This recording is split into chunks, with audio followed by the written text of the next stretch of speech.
C'est Monsieur Mignot. Oui, merci Monsieur le Président de séance, Monsieur le Vice-président. 750 000.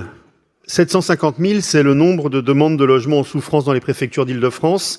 750 000 demandes qui cachent derrière elles plusieurs millions de femmes, d'hommes et d'enfants.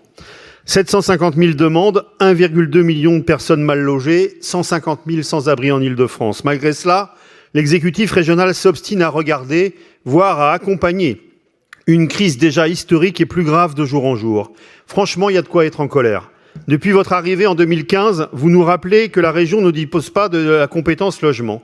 Cet argument ne peut pas être à géométrie variable. Par ailleurs, il est de la compétence de tous et de votre responsabilité morale d'agir face à la pénurie de logements.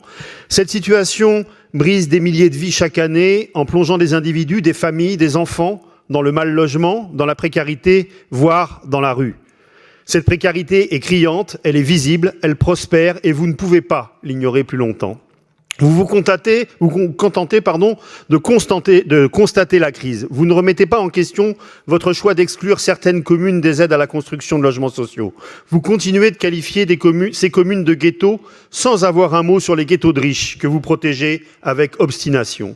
Au lieu d'agir contre la crise, vous la cautionnez en continuant d'arroser les communes hors-la-loi et carencées de subventions comme autant d'encouragement à la délinquance, sans aucune contrepartie et aucune sanction à l'encontre de ces communes complices de la pénurie.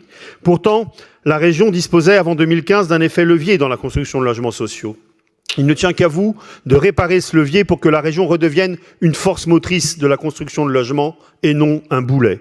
Au lieu de cela, vous savrez 10 millions supplémentaires les investissements en faveur du logement. Une nouvelle coupe sombre alors que vous aviez déjà divisé par 2 le budget du logement depuis 2016. Et vous cherchez des coupables à vos propres choix budgétaires. Vous nous direz, ce n'est pas nous, c'est les autres. Que nenni. Vous êtes reconnu coupable de complicité dans cette pénurie, plié en flagrant délit. Vous ne faites absolument rien pour l'enrayer. Devant le volontarisme de votre exécutif pour venir vous substituer à l'État sur certains secteurs régaliens, vous refusez en l'espèce de prendre en main et d'impulser un plan historique de lutte contre la pénurie. Vous pourriez revoir vos critères, annuler le dispositif appelé à tort anti-ghetto, mettre en place un plan contre l'entre-soi des villes carencées. Vous pourriez même remobiliser l'EPFIF pour remettre l'exigence que chaque projet porté foncièrement comprenne au moins 30% de logements sociaux, disposition que vous avez supprimée. Au lieu d'agir, vous préférez laisser la situation pourrir. Pourtant, notre région se vide. Des Franciliens et des Franciliennes la quittent, soit parce qu'ils ne se retrouvent plus dans la qualité de vie, soit parce que la pénurie et le coût du logement les ont chassés.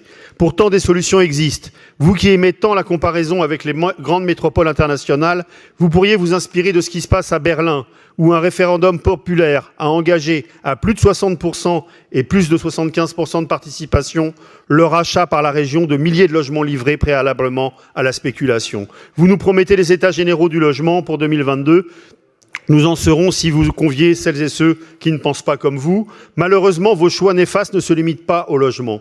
Aux 10 millions de baisses que j'évoquais s'ajoutent 10 millions de baisses en 2022 des crédits de la politique de la ville. Là aussi, c'est la faute des autres et notamment de l'État. Pourtant, 90 sites sur 102 voient leur conventionnement validé. Vu les concertations bâclées dans des villes que vous connaissez bien, nous devrions atteindre très rapidement les 102 signatures. Malgré cela, les crédits régionaux plongent et passent à 7 millions en investissement.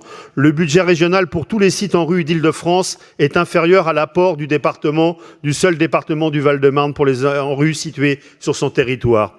Votre budget régional 2022 pour la politique de la ville, investissement et fonctionnement confondus, est inférieur au budget de communication de la collectivité. Voilà le message que vous adressez aux 18% de Franciliens qui vivent dans les quartiers en politique de la ville. Nous ne pouvons pas le cautionner. Nous appelons à un sursaut. Il n'est pas honteux d'avouer que vous avez eu tort de casser la politique régionale du logement. Il est même de la responsabilité des élus de faire leur mea culpa et prendre des mesures correctives. Nous vous demandons de mettre de côté vos dogmes et de regarder la vie réelle des Franciliens. Je le répète, 750 000 demandes en souffrance, 1 200 000 personnes de mal logées, 150 000 sans-abri. Nul ne peut rester passif face à cela. Pour toutes ces raisons, nous voterons évidemment contre votre annexe. Je vous remercie.